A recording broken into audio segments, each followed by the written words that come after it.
Well, welcome everybody to series number 6 or phase or episode number 6, which is the control part of our Lean Six Sigma series.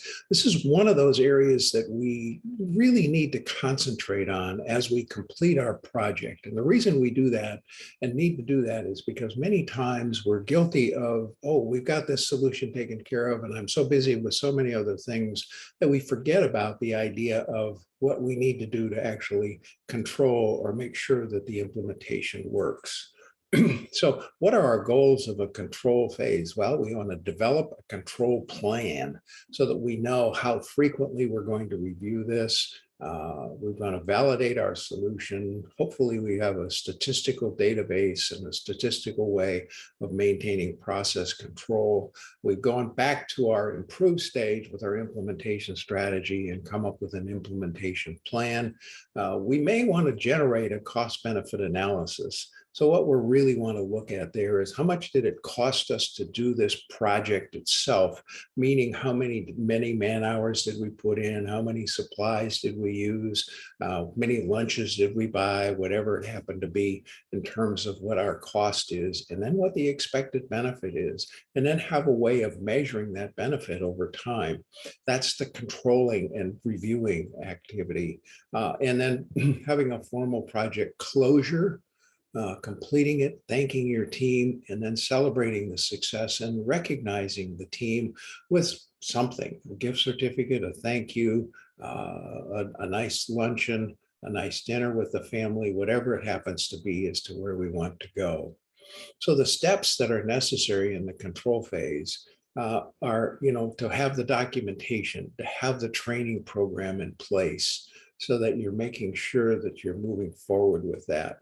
And then securing your performance gains. By this, what we mean is, what are we doing to actually review and audit kind of what is happening with what goes on with our proposed and hopefully implemented kind of scenario.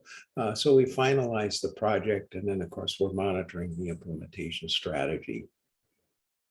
Simply put, we complete the project work, train and support it as we move forward.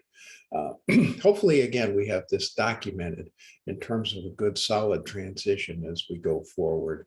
The data metrics that we had to begin with are what was at that time our current state, which is now our past state.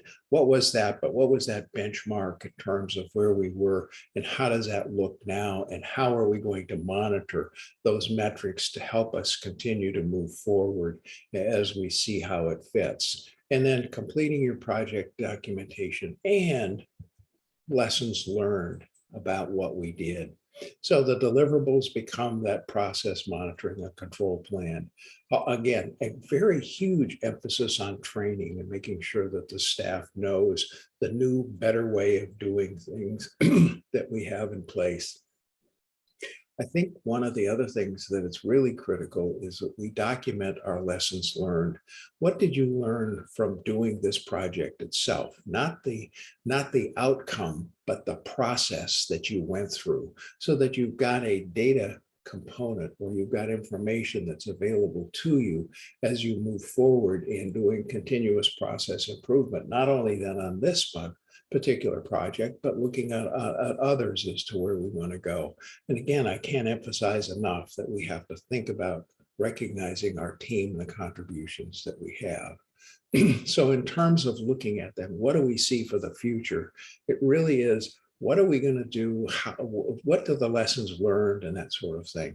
I think that, again, I want to emphasize that. So it's so important to make sure that we have some way of recognizing what we've done, how we've gone about this. And I hope what you've been encouraged to do through this series is to think about different things that you've done in your practice, kind of where you want to go. And I hope that what we're talking and what you're achieving is an improved way for you to personally manage projects and moving forward with where you want to go, and that there's been adequate communication communication, not only through your team and with your team, but to your champion and then to all the other members of your organization, whether that be a small group of 3 or 4, or whether that be several hundred, that everyone is tuned into the idea that we've looked at changing our culture and that we're moving forward then in recognizing and improving the outcomes that we have.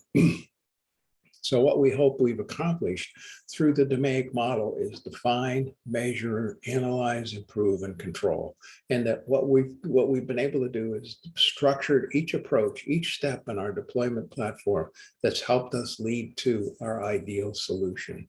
Now, we're going to conclude today's session with that, but I want to make sure that you're aware that we have one more session, and that is to review some of the tools that are required or that are beneficial and that are good application, not only for Lean Six Sigma, but I think some of the tools that we'll talk about will be very beneficial to you in your everyday work. So I want to thank you for your time. Again, if you have any questions or comments, please make sure you get a hold of me at odahl@owendahlconsulting.com.